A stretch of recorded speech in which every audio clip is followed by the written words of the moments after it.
बहुत समय पहले की बात है, जब राम जी अयोध्या के राजा बनने के बाद अपने राज्य के कल्याण में व्यस्त थे। एक दिन उनके पास एक अज्ञात तपस्वी आया। उसके शरीर पर भस्म लगी थी और आंखों में गहरी चमक थी। तपस्वी ने राम से कहा, हे राजन, मैं आपके पास एक रहस्य बताने आया हूँ जो आपके जीवन का सबसे बड़ा सत्य हो सकता है, लेकिन इसके लिए आपको मेरे साथ जंगल चलना होगा।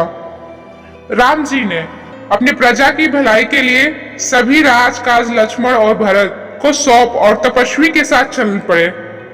लक्ष्मण ने पूछा, भैया, यह तपस्वी कौन है? राम मुस्कुराए और बोले, सत्य की खोज के लिए हर यात्रा महत्वपूर्ण होती है। जंगल में कई दिनों तक चलने के बाद वे एक घने और रहस्यमय स्थान पर पहुंचे।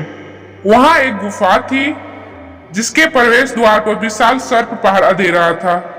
तपस्वी ने मंत्रोच्चार किया और सर्प शांत होकर वहां से खिसक गया। गुफा के अंदर अंधेरा और ठंडी हवा थी। तपस्या ने राम से कहा, यहाँ एक ऐसा दर्पण है जो आपकी आत्मा का सबसे बड़ा रहस्य उजागर करेगा, लेकिन यह दर्पण तभी सच दिखलाएगा जब आपका हृदय पूरी तरह शुद्ध हो। राम जी गहरी सोच में डूब गए। उन्होंने तपस्वी से पूछा, मुझे इसका समाधान बताइए। तपस्वी ने कहा, आपको अपनी आत्मा के इस दर्द को स्वीकार करना होगा और इसे शुद्ध करने के लिए एक कठिन यात्रा पर जाना होगा। राम जी ने उस दिव्य स्त्री से माफी मांगी और कहा, मैंने जो कुछ किया वह धर्म के नाम पे किया, लेकिन अगर उससे तुम्हें कष्ट हुआ है। तपस्वी ने राम जी को एक विशेष यात्रा पर भेजा। यह यात्रा में उन्हें स्वयं के भीतर छुपे अहंकार, क्रोध और अन्य कमजोरियों को सामना करना पड़ा। हर चुनौतियों के साथ राम जी और अधिक शांत और दयालु बनते गए। आखिरकार जब वे वापस गुफा में लौटे और दोबारा दर्पण में झांका तो उन्हें अब केवल अपनी छवि दिखाई दी। वह दिव्य स्त्री गायब हो चुकी थी।